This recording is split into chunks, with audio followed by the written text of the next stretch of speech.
We are live. Good evening, everyone. I would like to call this special meeting of the University City Council to order at 6:00 p.m. on August 22nd. Madam Clerk, would you please call the roll? Councilmember Klein, Here. Councilmember McMahon, Here. Councilmember Hales, Mayor Pro. Here. Thank you very much. Before we move into the before we move into the agenda, I'd like to take just a moment and on behalf of all of my colleagues on City Council, the city itself, and in particular, of course, our residents, I would like to express our deepest sympathies to the family of Assistant Fire Chief Dave Crimson. Dave passed away last week after he had retired. Passed away on the 18th at the age of 54, at far too early of an age. Dave began his public service career at the age of 17 and helped protect the city of University City and its residents for the past 31 years. In particular, I would like to express our sympathies to his wife, Kara, his son, Luke, his daughter, Mallory, and their spouses, also to his grandchildren, Connor and Camden, and his soon-to-be-born grandson, Leo. Dave is also survived by his mother, his sister, and his brother. We thank him for his years of service and for keeping our community safe, for his dedication to the public, and again, our deepest sympathies to his family. You have before you the agenda for this evening. Is there a motion to approve the agenda? Motion made by Mr. Clay, seconded by Mr. Hales. Is there discussion? Hearing none. All those in favor of approving the agenda, please signify by saying aye. Aye. Aye. Opposed? The ayes have it. We have no proclamations, we have no minutes, we have no appointments, we have no swearing in. The citizen participation, we have received written comments, and I believe that the city clerk has passed those comments on to all members of council. We appreciate when our citizens take time to provide those comments to us. And we recognize that most of the time, of course, going forward, we will be able to have these meetings in person. And we know that we have a little bit of a time deadline here, so we wanted to move forward with tonight's agenda. Are there any council comments this evening? Hearing none, we have no public hearing. We have nothing on the consent agenda. So, Mr. Rose, I will turn it over to you. Honorable Mayor and council members, this first agenda item asks that you receive a presentation from Todd Sweeney. He's with Navigate Building Solutions, and provide direction on the Police Annex and Trinity buildings renovation projects. Before Todd begins this presentation, I also want to recognize we have representatives not only from Navigate, but also from Trivers here. We have Amanda, who I believe is the lead engineer for the project with Trivers. I'm sorry, that's Amy. And we also have Amanda here as well. I would like to comment also on Bill 9520, which, if approved, would amend our energy efficiency, renewable energy, and greenhouse gas reduction codes. After receiving a legal opinion from City Attorney John Mulligan on how the existing codes must be applied, we do not believe at this time a modification to our codes are needed. As part of Todd's presentation, he will highlight some of the analysis conducted relative to the energy efficiency improvements that we are pursuing. So before introducing Todd, I'd like to recognize Deputy City Manager Brooke Smith and ask if Brooke has any comments on this item. No additional comments. Thank you.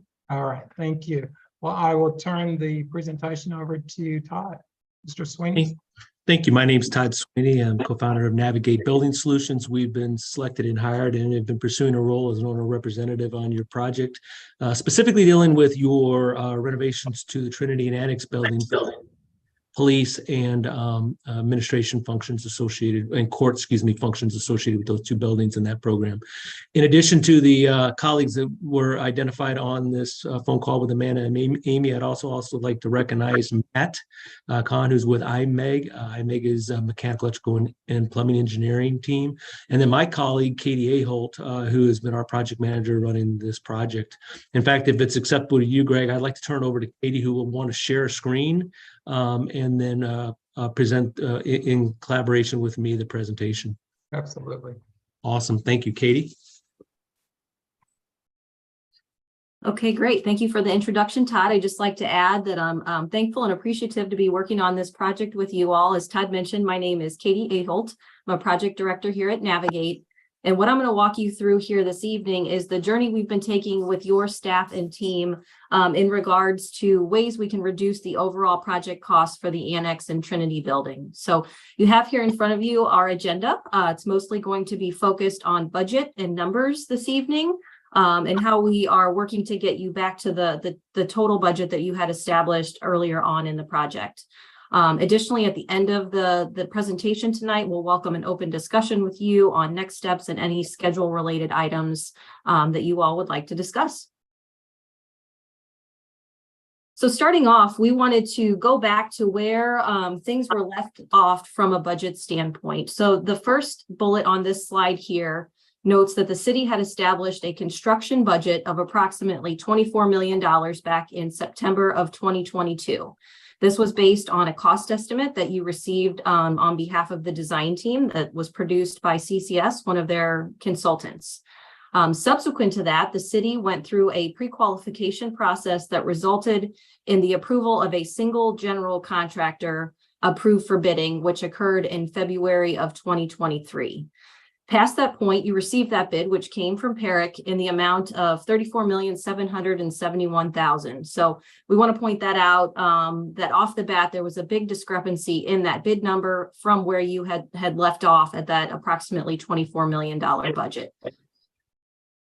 The next bullet here, we also want to point out that we can't just use the $34 million bid as our starting point. So we know inflation on both materials and labor continues to be an ongoing issue in the construction market. So we are reflecting here that we need to account for an additional 1.9% inflation on that bid number to get us to what we would expect in terms of current budget values and that number that we need to use as our starting point for the value engineering process.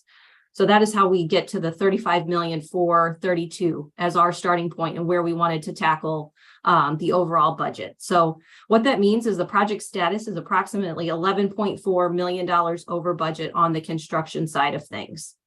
Lastly, on this slide, I'd like to point out that there were some bid alternates and allowances that were included on the bid form. These were specifically for the seismic upgrades, the seismic retrofit of the Annex building, and for new pistol range equipment. So there were values on PERIC's bid form for these two line items that fall outside of that bid value of $34.7 million that they provided. So those numbers are not included in this discussion here this evening, as they have been deemed optional and not necessary for the project to move forward.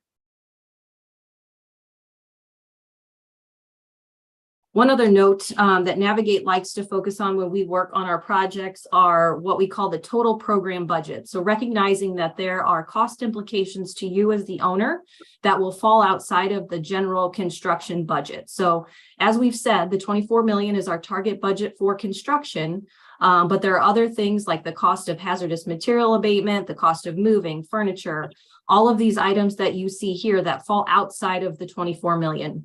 Working with Mr. Rose and city staff, it's our understanding that the city is identify funding sources that fall within the budgets of departments or outside of the certificates of participation that will fund these items. But just to note that there are other costs to be incurred outside of the $24 million, and we're anticipating those to be in the range of about $3 million. Okay, so here's where I start walking you through the progress to date and really the path that we've taken to navigate through this project. So we began back in May with a series of due diligence and data collection steps. We collected all of the available project information, the bid documents, the drawings, the specifications, really anything we could get our hands on to try to wrap our head around quickly the process and design intent of the project. With that too, we also did a walkthrough of the existing buildings on a couple of occasions, both interior and exterior, to really try to understand the space, the design intent, the operations, the flow, and all of those things that we understand to be very important on this project. From there, we did a deep dive into the drawings. So we like to call this our constructability review process. We use a tool called Bluebeam, where you can generate a live session where multiple people can get in and kind of populate comments and questions on the drawings. So we not only looked at the drawings from a value engineering standpoint, but also from the standpoint of builders. So you can see here, we have over 10 individuals from our office that were involved in this process, each with a different background and kind of subject matter expertise that they brought to the table in the process of those drawing reviews. The other thing I'd like to note on this bullet is Navigate has worked with dozens of local municipal clients on the construction of other police departments. Recently, we're working with Eureka and Baldwin. We've worked with Olivet, Rock Hill, many others, just to name a few. So with that, we brought the lens of industry benchmarking to your project. So what are the things that are maybe want items and not need items, or what are scope items that are above and beyond what we see your peers in the area constructing within their projects? Those were also items that we rolled into our value engineering process. So really the value engineering identification, it took a couple of weeks to really wrap our head around things. There's a lot of systems involved in this project. There's a lot of details regarding the historic nature of the building. So we took our time to classify items as either architectural, mechanical, exterior, site, and generate a full list of hundreds of items that we then use to generate a cost estimate. So Navigate has looked at this from a total construction cost estimate as serving as the baseline for our values. And then we started to generate values associated with each of these options or decision points around the value engineering that had been identified. Additionally to that, we involved some subcontractors where we thought it was pertinent on scopes of work like tuck pointing or some of the specialty systems. We've received vendor inputs from some of our industry partners for cost on things like abatement or those specialty storage systems from Bradford or furniture. And we also spent a fair amount of time with PERIC trying to take a deep dive into their bid to understand where were the variances between the number that they submitted on bid day and where the architect had produced the estimate of the 24 million. All of this was really done in conjunction with your city staff and the user group that has been involved with this project from day one. We wanted to make sure that we understood the priorities of the project, and that way any of the recommendations we were making in terms of cost savings wouldn't have operational impacts or kind of negative impacts to the user experience in the building. And then from there, lastly, we brought that back to the design team. So Mr. Rose introduced Amy and Amanda. We've got a great working relationship with the design team, rolled this up in a package for them, and then have been working together collaboratively to make sure that the ideas that have been generated in the process are something that they can implement back into the design. All right, so all of that being said, really our goal is to get you back of budget. So if you'll recall on the previous slide, our goal is to target the $24 million. We're starting at about 35. So that leaves us about $11.4 million that we need to approach in the value engineering. We're doing this kind of twofold. So the first slide you see here are value engineering recommendations that are more specific to what can be done without any redesign. So this is important to note that we expect that you could save approximately $3.65 million in savings without even touching the drawings. And how are we going to achieve that? So we mentioned that the single bidder was pre-qualified in your processes early on, which resulted in a higher bid. Navigate bids multiple projects a month, and typically we see a range from the low bid to the high bid of 10%.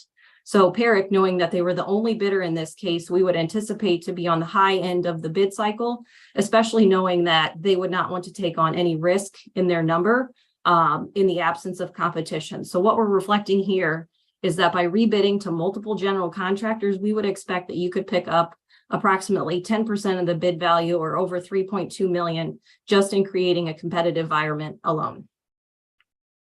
Item number 2 on this, and I'll point out that there are some items noted in red here. These are changes from what you've seen in the packet that was issued to you prior to today. And really, this is an ongoing discussion with your team, so we've had to make a few tweaks and adjust. Navigate has suggested that it may be potentially worthwhile to procure long lead items ahead of the general contractor bid. And in discussions with Mr. Rose, we've determined that this is probably not a viable solution for the project. So we've reduced the value on line item 2 here to reflect that discussion. But overall, what we do anticipate is that additional cost savings could be generated by reducing the overall project schedule. So we've heard from the general contractor that their schedule was 31 months. We know there's upwards of $50,000 in general conditions associated with each month that they spend on the job. So in this case, saving time equates to saving money. So our strategy would be to reduce the overall project schedule from what they had proposed originally. We think that can be done kind of in a couple of ways. 1, just by reduction of scope overall, and 2, working with the city to package potential other things like the demolition and abatement as separate packages. So you'll see that as line item here, line item 3 on this slide. Navigate's recommendation is to pull out the selective interior demolition scope from the general contractor package and actually bid this with the abatement. So we know when you go in to remove flooring or hazardous materials from your interiors, likely you're going to end up removing a lot of the walls and ceilings and other things to get to that material. So it only makes sense that we package that together and would anticipate an additional $100,000 in savings by pulling that out of the general contractor's umbrella.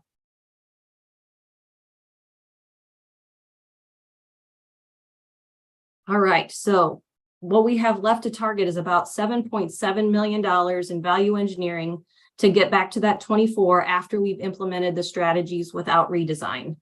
So from here, what Navigate did is really try to identify a list of scope changes that could be redesigned in 60 days or less.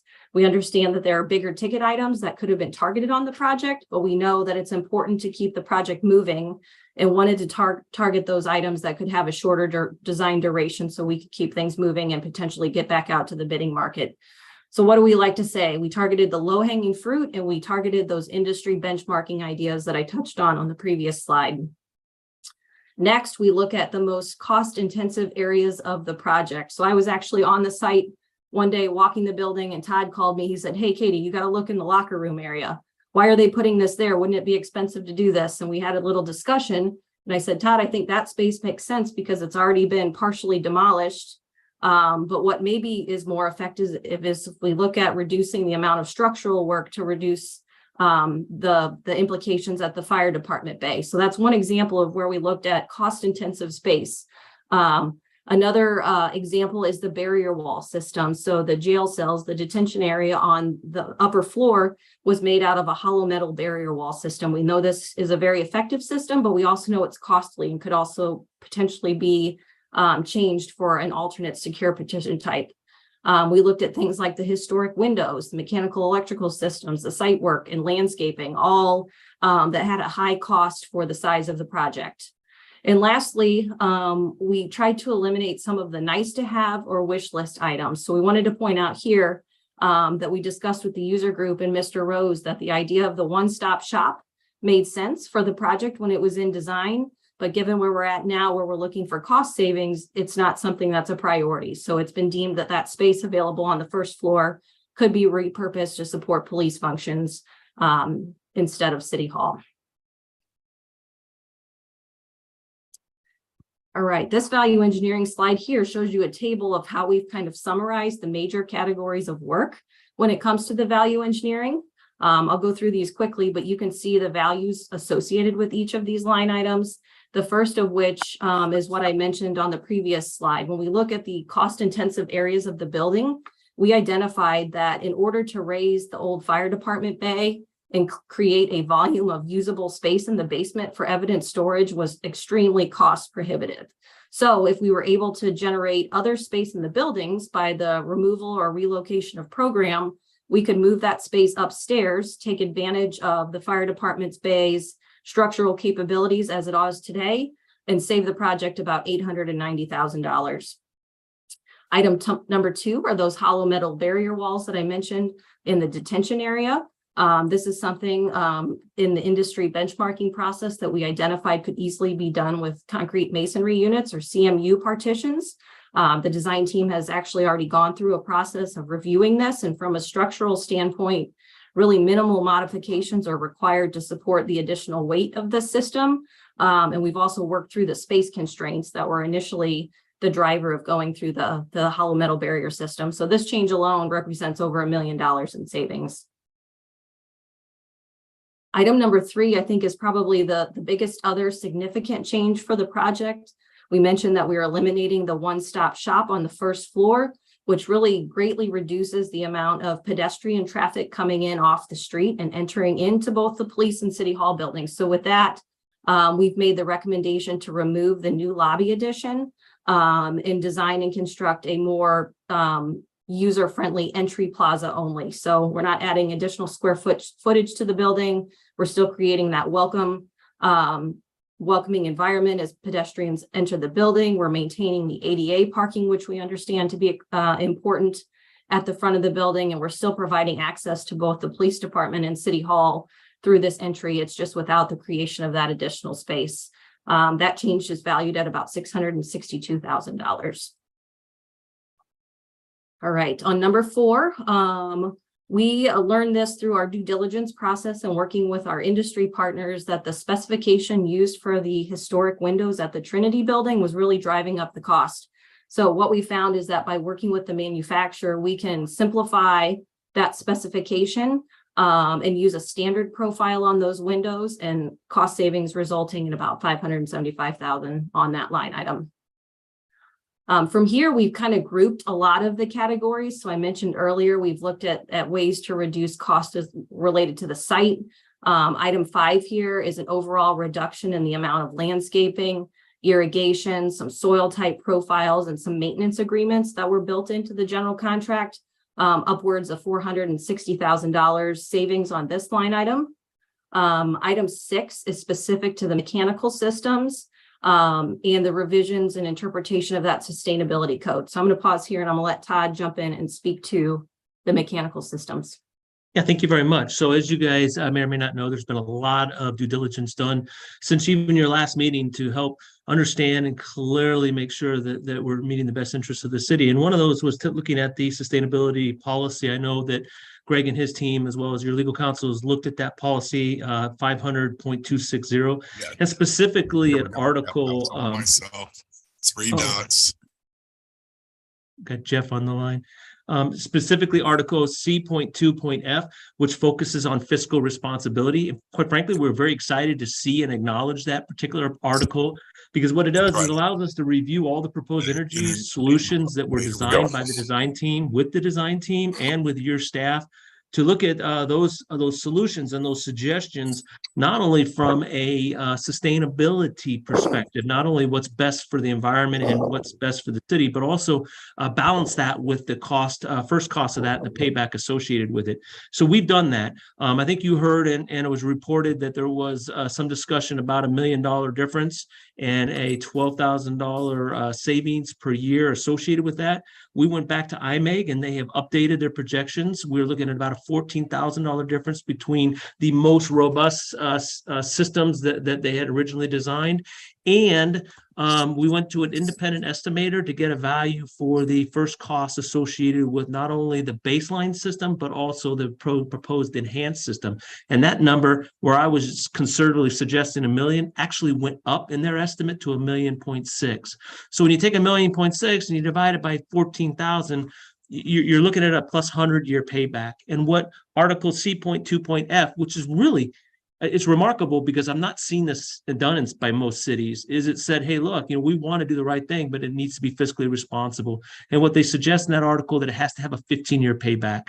So you can see on a lot of these items, it doesn't. So we have included about $800,000 worth of savings associated with that item in that $1.5 million. The rest of that is other stuff that was picked up during the VE processes. Katie mentioned there's been lots of people looking at this. So it's changes to ductwork, changes to thermostats, changes to some specialty item in a unit that wasn't associated with sustainability. And so we feel really good that there doesn't need to be a change. In fact, you got a very responsible code and policy, and we're excited to put it to work. Okay, great. Thank you, Todd.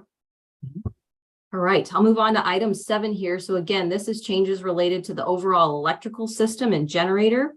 One example of what we found in our process is the generator is actually serving 100% of the load for both the Annex and Trinity buildings, including things like the electric vehicle charging station. So one example of, targeting redesign changes or design changes in support of cost savings are shifting loads off that generator, reducing the size, et cetera. Other changes in electrical are simplification of the light fixture selections, things that may have a minor aesthetic impact, but again, don't impact the overall operations or functionality of the building. Fire protection and plumbing systems changes. Again, this is something that we've lumped together, kind of some high level changes in this category. We're anticipating we can save about $126,000 in these systems, and it's something simple like removing vents off the top of risers or looking at where dry pipe systems may be needed versus wet pipe. 9, 10, and 11 are really some catch-all categories where we've identified things like interior finishes, exterior changes, and site changes that collect a fair amount of dollars. And I want to point out that all of these items have been reviewed with your user group and city staff, and deemed acceptable to them in terms of changes to the project. So like I mentioned, we understood the priority was police operations and court function in these 2 buildings. So we've made recommendations that would save money for the project, but not result in impacts to those items. So in total, this slide here, we've come up with approximately $6.7 million in value engineering solutions. So what does that mean? We've been touching on it a lot here, but really the goal is to get you back to budget. What we've presented here this evening totals about $10.3 million of cost reductions of the 11.4 that we set out as our initial target. Again, you can see there's some changes to the slide here. So we know that this is an ongoing process and something that we've not just resolved and have a final answer on here this evening. So what we'd like to note is that the constructability review that we've completed, I mentioned there are hundreds of comments out there in a Bluebeam session that the design team is vetting through and understanding. There are minor cost savings associated with many of these items that we think will continue to tick that number up in terms of savings. We're also recognizing that there are potential additional savings from our interpretation of the energy code, as Todd mentioned, and the commissioning impacts and things like that, where we're still going to be in compliance with your code, but we can be more fiscally responsible as we do so. Beyond that, there are things like the shelving system. So we know this is a significant cost to the project, not necessarily in the 24 million, but something that ultimately needs to be funded by a department. So we're looking at ways that we could reduce that cost as well. So if space is available, we would go to something like a fixed shelving system versus a high density rolling system that takes up less space and is more costly. Just another example here too. There are other opportunities and strategies that we're reviewing and will continue to review as we engage with the design team moving forward. An example of that is an opportunity to work with MSD Project Clear for potential reimbursement of your stormwater management system. So I believe you're in the area of the city that would qualify for reimbursement for this. So ultimately not a cost savings at the start of the project, but something where you could potentially receive funding on the backside as scope of work is completed. All right, so this is the last slide we have for you here this evening. It's really just to touch on the schedule and next steps. We've itemized out here a couple of things that we would welcome additional discussion on here this evening, but ultimately it's our goal to continue moving your project forward. So based on the information we've presented here this evening, we'd like to get your approval to do so. The next steps beyond that would be to authorize Navigate and Trivers to proceed with additional services. This will be for the redesign and packaging of the scopes of work like we've talked about, and something that will be brought forth to you at a future meeting. We'd also like to engage with you on direction of the early packages. So something like parceling out the demolition and abatement. Like we mentioned, we believe we could save some additional money there. And then we just welcome another discussion about the overall design and construction schedule as we continue to move this forward. So I will pause there and turn it over to Todd if he's got any final comments, or Mr. Rose. I have no further comment. Thank you, Katie. Mr. Rose, excuse me. Honorable Mayor and council members, I think it's really just providing staff with direction on whether you believe that we should continue to move forward with the project. There was some discussion that we had with Navigate regarding early bidding some of the capital items. The reason that that was eliminated was because we won't know at that time whether we have a project that is financially viable for us. And so I thought it would be fiscally responsible to eliminate that section. So if you agree with that, we'll proceed in that manner. And if not, please provide me with direction to go a different route. But at this point, it's just, I'll turn it over to the mayor and we'll respond to any questions that you have.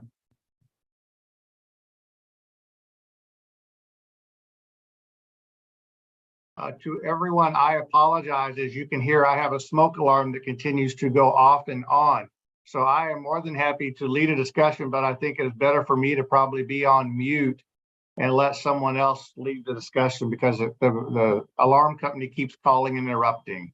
So I don't know whether Mr. McMahon wants to take over as probably the more senior member of council, but if someone can, I'll try to get this matter solved. I don't hear anything on your end, Mayor. You're not hearing the alarm going off in the background? Nope. No.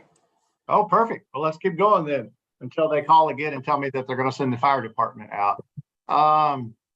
I can't see with everybody who wants to speak with the graphics up on the screen.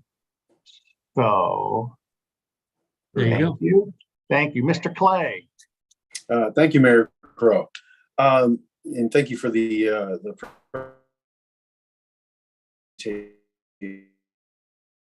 a couple of questions and shortening the schedule. Both of those elements seem to have a number of factors in them that may not necessarily be in our control. So a scenario where we rebid and only one person responds seems like that would put us in the same scenario we were in previously. And certainly with schedule, construction schedules are notoriously slippery. So I think one could go in, and I'm looking to be enlightened. I'm not claiming I have the answers. One could go in with a schedule, and it has been my experience with large projects such as this, that often slips, sometimes a little, sometimes a lot, but making it go faster has not, in my experience, seemed a viable option. But again, I'm here to be enlightened. So I'll start with those two questions. How do we control, to the degree we can, who's going to bid and getting multiple bidders? And how do we control the schedule? Mr. Rose? Yep. Yeah, sure. Thank you. And then Katie, please jump in, but I will start. So two questions you asked. One was quantity of bidders. So one of the things that we're able to do and would do is, if this project proceeds, is actually market your project. So one of the reasons why you don't receive bidders, and there's been some notion in the industry that you'll get limited bidders, is because people aren't aware and don't feel the project attractive to pursue, because there is a lot of opportunities in the market right now. So what Navigate does very well is we actually market your project and ensure that people are aware of it. Not only the contractors, the general contractors, but the subcontractors, the minority community, the minority suppliers and vendors. We want there to be a buzz in the marketplace. When we do that, we have a track record of remarkable success. So on every project we bid in the last 6 years, we've had 3+ bidders.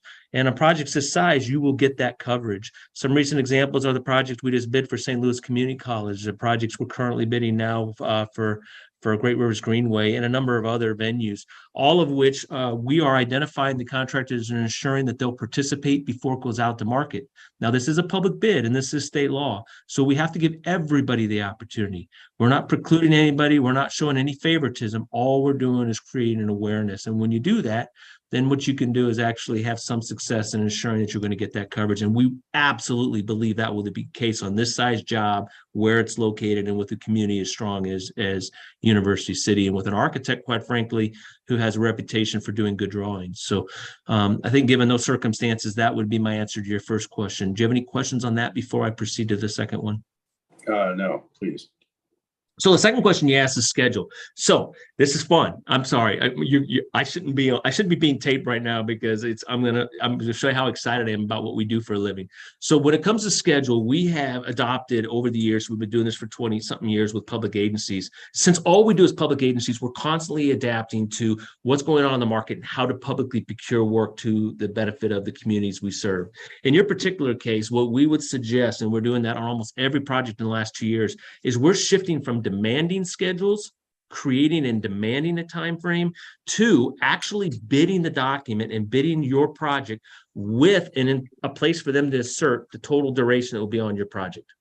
What we're doing essentially is asking the contractor to establish the duration of the job, okay, in a competitive market. And by doing so, what we're doing is we're clearly articulating in the bid documents that it's not just low bid, but by state law, you're allowed to do best value. And best value can be a shortened schedule, even if it costs a little bit more, right? Or you can choose to go with the lower number that may take a little longer. When you do that, what you end up doing is not only getting your best value on cost, but people become very aggressive with schedule. When they're not in a competitive motion, if they're not competitively tied to them determining what their schedule is, what happens is they default into the longest one that's palatable. Why? Because it shifts risk from them to you. And there's a second component here, and we will be working with your legal counsel to make sure they're comfortable with this strategy, because what we're going to suggest is that there'll be liquidated damages in your contract. And the big challenge with liquidated damages in the marketplace right now, and your attorney will be the first to say it, is generally you got to be able to substantiate that. You know, what's the burden that the city's going to have to substantiate liquidated damages? That's one thing. But what we've learned, and if your legal counsel's in concurrence with this, is that when they establish the schedule, you can actually hold them to liquidated damages. There's a little bit more meat to that, right? Because now you're saying you picked the time, we didn't mandate it. It wasn't an arbitrary thing we mandated without backing. It's a time frame that you picked. So when they establish a schedule, we got liquidated damages, we can tie the two to put some meat on the bones and help us manage the schedule, right? Another thing it does when you have competition is every general contractor in town, when they bid work, is in a situation where they have to use the tricks of the trades they have. So what do I mean by that? When the supply chain issue became so complicated over the last 3 years, there's a lot of general contractors that created strategies. I'm going to take this material and stockpile it so that I can use it on my jobs. I'm going to establish a relationship with this freight line so I can get the material in St. Louis quicker than my competition, creating advantages. When you add construction competition and you get multiple bidders, those advantages show up on your job. They don't if there's not. They hold that for the next job where they need it, if that makes any sense. So a lot of things we can anticipate is, I can assure you 30 months is not what this job should take to build. We scrubbed your drawings. We scrubbed everything Trivers put out to see if there was something triggering that. Sometimes there is. You know what I mean? There's something in the documents that can trigger that. One thing I would suggest is with your schedule is we should also allow them not to mobilize immediately. So don't do any groundbreakings right off the bat, you know, unless you don't care if they're there or not, then you can do a groundbreaking. But don't force them on the job site sooner than they're ready, because they'll do a lot of long lead item procurement submittal review, and they can be doing that, as we talked to Greg, while we're doing your demo and abatement. Right? Give them that time frame, that 3 months. So when they show up on the job site, man, they can jump in and get to work right away and have the materials there they need to complete it. Long answer. I'm sorry. I told you I would take too long, but that's my second answer. Do you have any questions? Not about that, but Mayor, I did have one more question regarding the removal of the one-stop shop from the construction plan. So that does give me some degree of concern.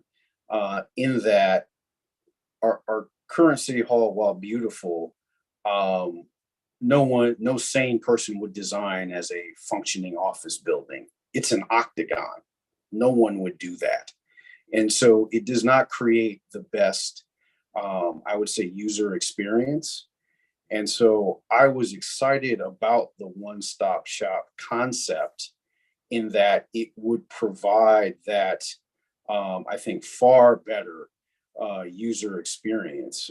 In my view, certainly the police department is the prime directive, but this is right there with it, is providing a better, more efficient experience for contractors, for anyone who needs to access City Hall services, having that place to do it.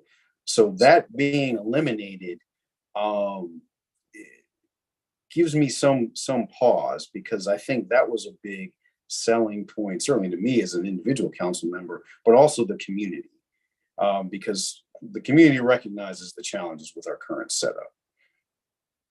I think, Honorable Mayor, Councilmember Clay, what's being proposed at this point is simply, how do we bring this project as closely back into the budget that was approved for it as possible.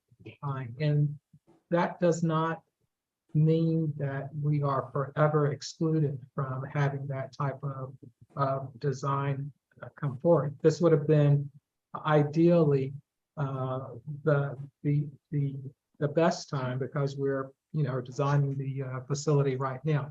But it's, from what I am told, it looks as though having that type of one-stop shop in place simply is cost prohibitive. I certainly understand, but that's very disappointing, because I know in the community that most people won't interact with the police department a whole lot. I think probably fortunately, but they will interact with the other services more frequently. And that was something that I think there was some excitement in the community about. So that's disappointing. Steve, Terry's gone, so you're the most senior. If I can go. Oh, no, he's back. I'm just gonna go then. Go. So my question, I agree with Stacy. I appreciate the presentation and what's in it. I think those were about 10 slides. And my biggest question is, have you provided the analysis to the city? Can that be provided to us? Because this was, to me at least, it was kind of like Cliff's Notes. Like I dig into all this stuff, like we all do. We've been through 500-page packets. This one was 88, and what we're talking about now is about 10 pages of that. And so I just feel like I'd like more information. I do appreciate, your comments about being fiscally more responsible, because I think all 7 of us, the 6, well, I guess 5 of us that are here, that is absolutely top of mind. But I need, as I think you referenced, Todd, like more meat.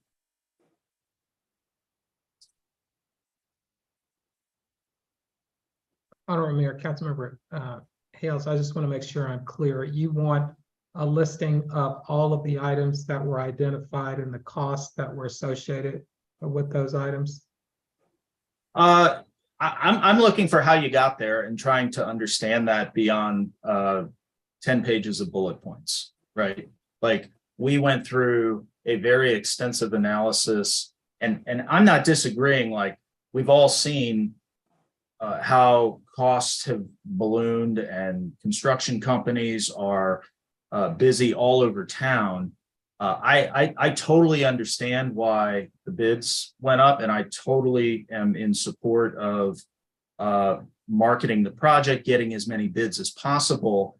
But I need more like meat to what has gone into what we've heard tonight, because I don't know, maybe I'm overly analytical.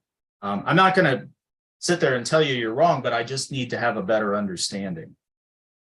And particularly on, we talked about the energy efficiency And, you know, how did we get there to be where we are right now?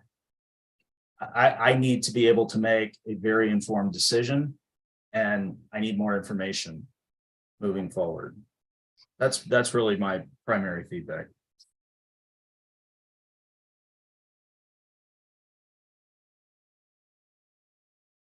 Other questions this evening? I apologize. I do now have University City Fire Department here. It's lots of excitement at my house. So I'm a little discombobulated, to say the least. I apologize to the citizens who are watching as well, but you can know that our fire department is right on top of things. I'm pleased to see that we have the cost savings here, but I do think that there's probably a little bit of professional skepticism as to how we make these numbers work. And I do think Stacy brings up a good point about the one-stop shop, because clearly our building is not set up, in 1903 was not set up for this. But I guess my true question is, as we're asking these questions and moving forward, Gregory, what are you wanting from us this evening? And if you've already stated that, then I apologize. Are we a vote? Or are we just making some comments? Or are we giving direction? Honorable Mayor, I think it's really just getting a sense, like you discussed, the one-stop shop, and that seems to be something that is important to you. So we'll go back and look to see, what the cost would be.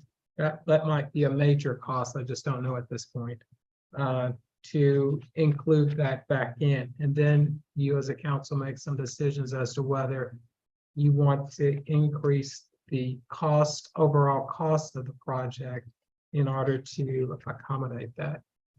And I'm looking at Amy and Todd. Is that a major redesign? I just don't recall. Well, Is that a domino?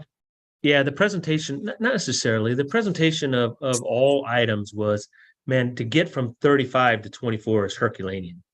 You know what I mean? And then to do it without impacting program is the challenge. So what we actually presented, wasn't necessarily, I don't think that it was admin's position. I didn't hear necessarily Mr. Rose or their team saying they didn't want it. It was, we have to be able to remove we have to remove square foot from this to get that big of a delta, to achieve that kind of savings.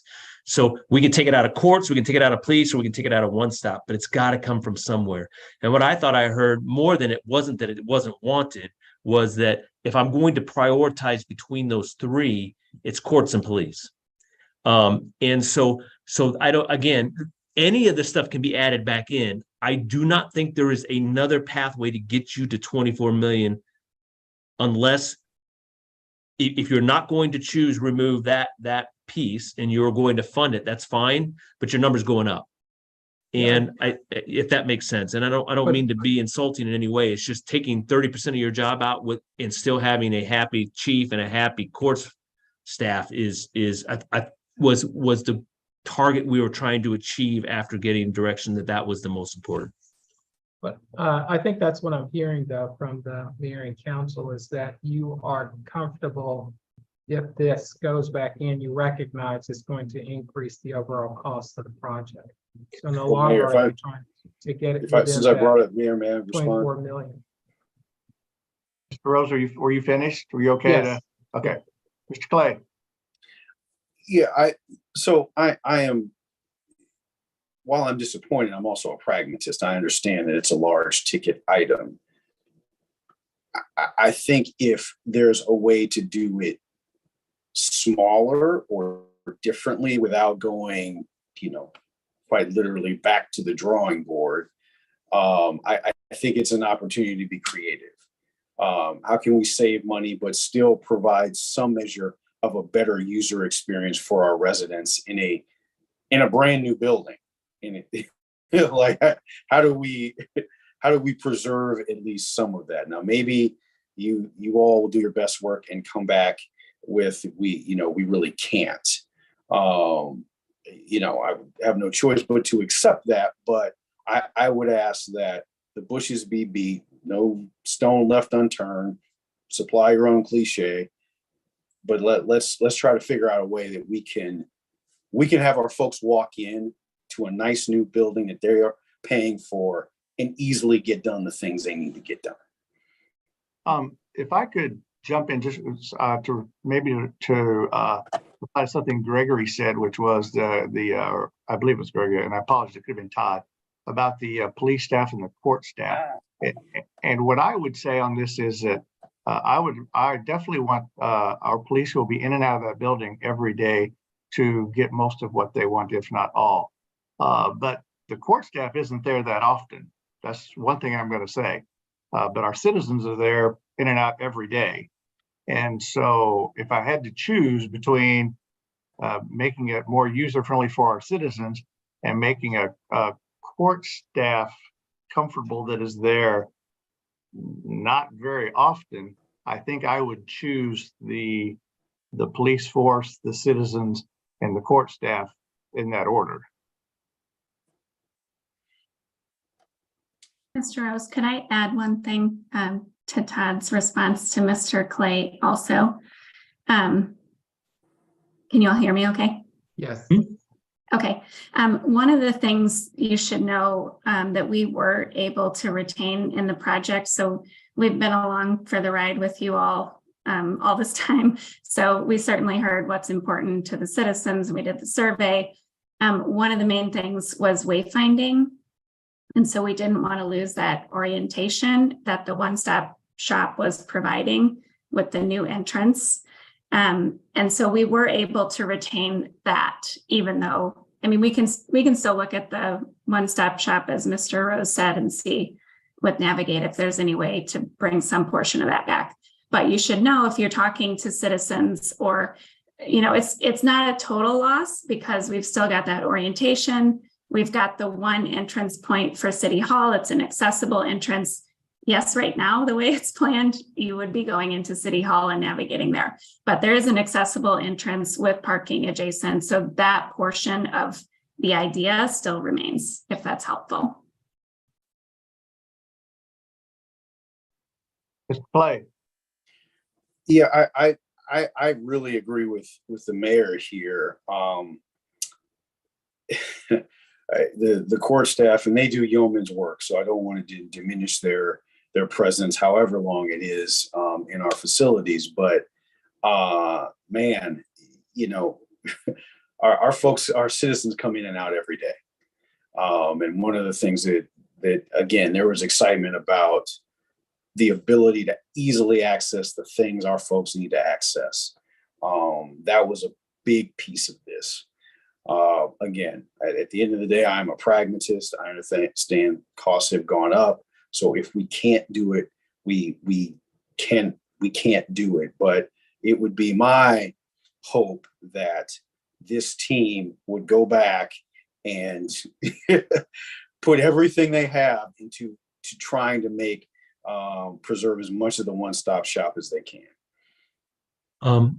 Mr. Clay, Mr. Hills, and Mayor are all speaking on this issue. One thing that I think, if deemed a good approach, would be to, you suggested, add meat to the bone. So we certainly have a list of value engineering items that takes what the 8 line items on the one page. The one we presented to admin was 4 pages long, and the one that we actually created that the design team's working off is how many pages is our Blue Bean session? 90 pages long. So there is depth there. I don't know how you effectively package that with y'all, and I would lean into Mr. Rose to do that. But I can tell you, the first thing everybody said was, don't do the Trinity building. You could make those kind of policy decisions right off the bat, between courts, police, and admin, and that direction by itself would be remarkably helpful. So if your decision would be to truly not do the courts and do the one stop instead, there's an easy path to that end solution, and we could give you the numbers associated with it. I just don't know what that collective decision would be across the board with all of you and your colleagues, but we can accommodate it. I'm not certain that we're at the point where I would say do away with the courts, but I think I'm just saying that the priority here, I'm not as concerned about a building that is used part-time as one that is used every single day. Yeah, the Trinity building, Honorable Mayor, I just want to make sure that everyone is clear that the Trinity building is going to house the Traffic Violations Bureau, which is there, as far as I know. That's where they will office from. And that will be in the Trinity building. So it's not just the judge and the prosecutor that will be there on a part-time basis, but we actually have full-time staff that will be operating. Okay, And if I may just add one point to that as well, due to the court reform that took place some time ago, it is required that they be separate from the police. So they are supposed to be in their own facility. And then the police would be housed somewhere else. got it. Mr. McMahon. Thank you, Mayor. Thank you for the presentation, and there's a lot to discuss. I think we've all have the priority is that the police need to be out of the trailers. That's the priority. That's where this started from. And so I would hate to get to a point where we're adding something in that we'd be disappointed not to have if it delays getting police out of trailers. Because I don't know if we've gotten to a point where as a council, we've made a decision, what's the drop dead point on a number? If we add things in or take things out, when are we saying that this project won't move forward? And that is a decision that I think could be risky. We want to move that forward. And the other aspect of it, I think we're also hearing from the community, especially with some of our different aspects where people go to City Hall, that we're behind the curve on doing things electronically. Can you get a park permit for a rental online easily? Can you get your permits approved for construction without making a trip to City Hall? And if we're, as a council, making a decision to move more electronically to streamline that because that's what the community wants, are we then looking to say, why do we need a one-stop brick and mortar if we're going to be moving a lot of those trips away where you don't have to be in person? And if that's the case, then we don't want to shoot ourselves in the foot in delaying get the police out of trailers by creating a brick and mortar one-stop shop that might add that expense that puts us in a position where we say, this is too much. Those are my thoughts. And I apologize. I think Ms. Klein had her hand up as well. I apologize. Thank you for the presentation. Also, a lot of my questions have been answered, but I just wanted to add that I do think the community engagement part is very important. But I think Councilmember McMahon brought up some good points about our vision to put a lot of this stuff online. I think if we could incorporate these, that component with providing some kind of space, maybe not what we had initially planned, but something that's workable. I think the community engagement part is very, very important. So I just wanted to kind of add that. And I also had one more question about to what extent the police department was consulted in setting these priorities and making the changes that are outlined for cost reduction. Honorable Mayor, Councilmember Klein, the police department is a member on the staff team. Brooke heads that team. Miss Deputy City Manager Smith actually heads that, is heading the project for us, is the lead person for staff with this project, but it includes police, it includes a representative in court. So all of the stakeholders that we have surrounding this project are a part of that team. Okay, thank you. Mayor, if I could make one other comment, just very quickly. One of the reasons that we are trying to move us as close to the budgeted number as possible has to do with the reality that we're in a different economic climate than when we started this project. Interest rates at that time when we started are very different than what interest rates are now. So the estimated construction cost really just represents the principal that we can anticipate paying. We know that there's going to be interest that we have to pay on servicing this debt as well. So that's part of the rationale that I thought was important to make you aware of why such a focus on reducing cost as much as possible. Okay, so is there anything else on this matter? Mr. Rose? Honorable Mayor, if acceptable to you, it's our intention to continue to advance the project. We will provide the detailed of the reductions that were requested by Councilmember Hales, and we will still evaluate if we have the potential of creating a much smaller one-stop shop than what was initially conceived, but with the idea of keeping cost under control is the priority. Any other questions from members of council? Hearing none, to all of our guests this evening, thank you very much for your presentation. We appreciate the work that you are doing on behalf of our city. And now we will move forward with the unfinished business section of the agenda. Madam Clerk, may we have the second reading of Bill number 9518? Bill 9518, an ordinance amending chapter 110 of the University City Municipal Code relating to administration by repealing section 110.040 thereof relating to disclosure of conflicts of interest and enacting in lieu thereof a new section to be known as section 110.040 disclosure of conflicts of interest. May we have the third reading?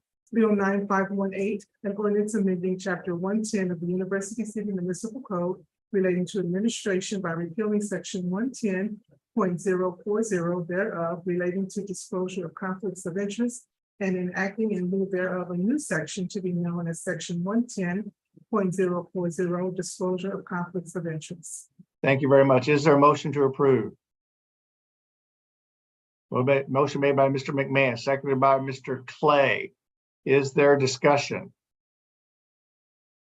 Hearing none, Madam Clerk, would you please call the roll? Councilmember Klein. Aye. Councilmember McMahon. Aye. Councilmember Hills. Aye. Councilmember Fuller. Aye. Councilmember Clay. Aye. Mayor Crowe. Aye. The bill is passed. We'll now go to Bill number 9519. May we have the second reading? Bill 9519, an ordinance repealing section 125.080 of the University City Municipal Code of the City of University City, Missouri, relating to the municipal court report to the City Council and enacting in lieu thereof a new section to be known as section 125.080 fines and costs where paid, deposited, case reporting. We have the third reading. Bill 9519, an ordinance repealing section 125.080 of the University City Municipal Code of the City of University City, Missouri, relating to the municipal court report to the City Council and enacting in lieu thereof a new section to be known as section 125.080 fines and costs where paid, deposited, case reporting. Is there a motion to approve? Motion made by Mr. Hale, seconded by Ms. Klein. Is there discussion? Hearing none, Madam Clerk, would you please call the roll? Councilmember McMahon. Aye. Councilmember Hills. Aye. Councilmember Fuller. Aye. Councilmember Clay. Aye. Councilmember Klein. Aye. Mayor Crowe. Aye. The bill is passed. May we have the second reading of Bill number 9521? Bill 9521, an ordinance amending Schedule 3, Table 3-E of the Traffic Code of the University City Municipal Code relating to parking prohibited on certain streets at all times by deleting the north side of Pershing Avenue from the alley west of Jackson Avenue to West Point Court from the list of streets where parking is prohibited at all times. May we have the third reading? Bill 9521, an ordinance amending Schedule 3, Table 3-E of the Traffic Code of the University City Municipal Code relating to parking prohibited on certain streets at all times by deleting the north side of Pershing Avenue from the alley west of Jackson Avenue to West Point Court from the list of streets where parking is prohibited at all times. Is there a motion to approve? Motion made by Mr. Hale, seconded by Mr. Fuller. Is there discussion? Hearing none, Madam Clerk, would you please call the roll? Councilmember Hills. Aye. Councilmember Fuller. Aye. Councilmember Clay. Aye. Councilmember Klein. Aye. Councilmember McMahon. Aye. Mayor Crowe. Aye, the bill is passed. I apologize again. Bill number 9522, may we have the second reading?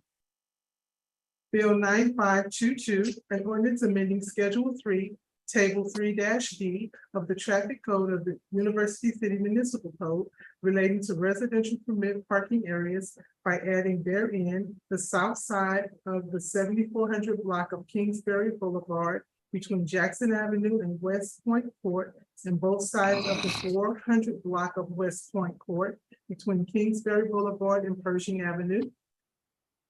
We have the third reading.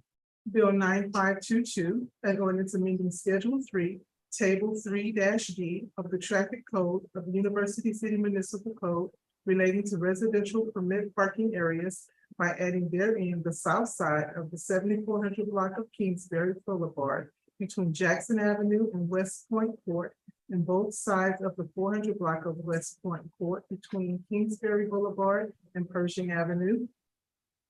Is there a motion to approve? Motion made by Mr. Fuller. Is there a second? Seconded by Mr. Hales. Is there discussion? Hearing none, Madam Clerk, would you please call the roll? Councilmember Fuller. Aye. Councilmember Clay. Aye. Councilmember Klein. Aye. Councilmember McMahon. Aye. Councilmember Hills. Aye. Mayor Crowe. Aye, the bill is passed. May we have the second reading of bill number 9523? Bill 9523, an ordinance approving and authorizing the city manager to execute an agreement between the city of University City, Missouri and the Missouri Highway and Transportation Commission for sidewalk construction on Ferguson Avenue. May we have the third reading? Bill 9523, an ordinance approving and authorizing the city manager to execute an agreement between the city of University City, Missouri and the Missouri Highway and Transportation Commission for sidewalk construction on Ferguson Avenue. Is there a motion to approve? Motion made by Mr. Clay, seconded by Ms. Klein. Is there a discussion? Hearing none, Madam Clerk, would you please call the roll? Councilmember Clay. I see you. Councilmember Klein. Aye. Councilmember McMahon. Aye. Councilmember Hills. Aye. Councilmember Fuller. Aye. Mayor Crowe. Aye, the bill has passed. We have the second reading of bill number 9524. Bill 9524, an ordinance fixing the compensation to be paid to city officials and employees as enumerated herein from and after September 11th, 2023, and repealing ordinance number 7331. We have the third reading. Bill 9524, an ordinance fixing the compensation to be paid to city officials and employees as enumerated herein from and after September 11th, 2023, and repealing ordinance number 7331. Is there a motion to approve? Motion made by Mr. McMahon, seconded by Mr. Clay. Is there a discussion? Honorable Mayor, I was asked to make a couple of comments on this bill. This bill, if approved, would distinguish between the part-time, seasonal, and regular part-time employees. Further, it reduces the administrative burden on needing for our finance employees to sort the part-time, seasonal employees and part-time regular employees for the purposes of applying future COLAs. If this bill is approved, to my knowledge, we have not applied the past COLA to seasonal employees and will not apply the past approved COLA to seasonal employees. So this bill would have no financial impact. Thank you very much. Any questions of the city manager or regarding bill number 9524? Hearing none, Madam Clerk, would you please call the roll? Councilmember Klein, Aye. Councilmember McMahon, Aye. Councilmember Hills. Aye. Councilmember Fuller, Aye. Councilmember Clay, Aye. Mayor Crowe. Aye, the bill has passed. We have no new business, no bills. Are there any reports from members of council? Hearing none, I apologize to everyone for the interruptions this evening. I do want to say that I think that Assistant Fire Chief Chrisman is probably smiling a bit as my house is full of firefighters still trying to figure out what is going wrong. So to he and his family, again, our deepest sympathies. To my colleagues, if we can, a motion to adjourn. Motion made by Mr. Hales. Is there a second? Seconded by Mr. Fuller. Is there discussion? Hearing none. All those in favor, please signify by saying aye. Aye. Aye. Opposed? The ayes have it. Thank you very much. Meeting adjourned.